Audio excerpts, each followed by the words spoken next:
A trip to Long Island is next on tap for Stonehill on Saturday afternoon, with the Skyhawks looking to move to 1-1 in Northeast 10 action against LIU Post. We'd also like to congratulate Coach Gardner and his wife on the birth of their first child last weekend. Thank you, Matt, and welcome.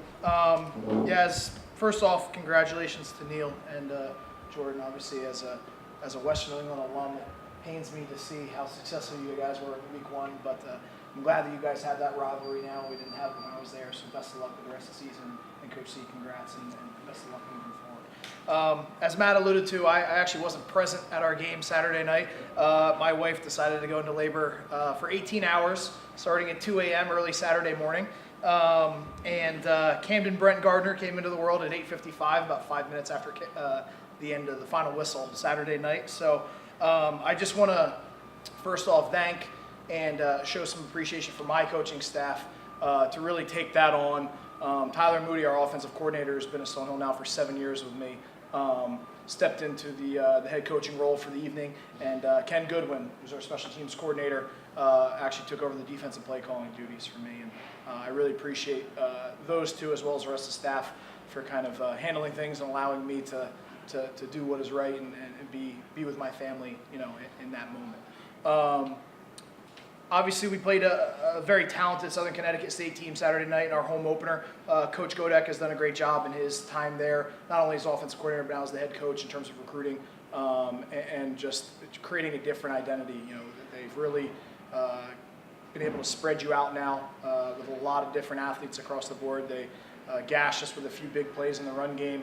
Anytime you turn the ball over 4 times, twice on offense and twice in special teams, with fumbles where they had 4 drives that started inside of our own 30-yard line. It's tough to win a football game when you do that. Matt Foltz, our senior quarterback, really played a strong football game. He had 335 yards passing and 3 touchdowns, one of which was to Andrew Jamil, a sophomore from Dennis Yarmouth High School in the Cape.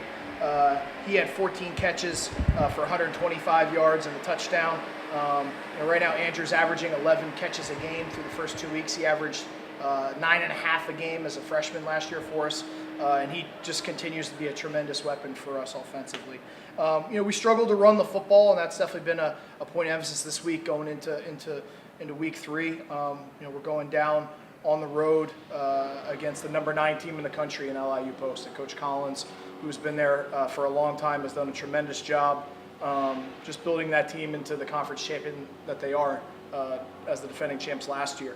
They have a very experienced graduate transfer quarterback from St. Anselm's that we've played a couple years in a different jersey. Now he's at LIU, so familiar face, new place. But they've got a lot of weapons on the perimeter, and for us, the challenge defensively is to try to contain that passing attack because they've got it rolling pretty good.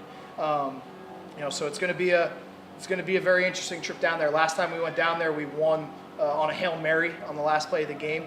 I think that has kind of subsided the magic from that a little bit as obviously they've gone on to win a conference championship and win a playoff game. So it's hopefully another exciting finish and just trying to right the ship, get back on the road and balance our win-loss schedule in league. Best of luck to everybody else this week and stay healthy.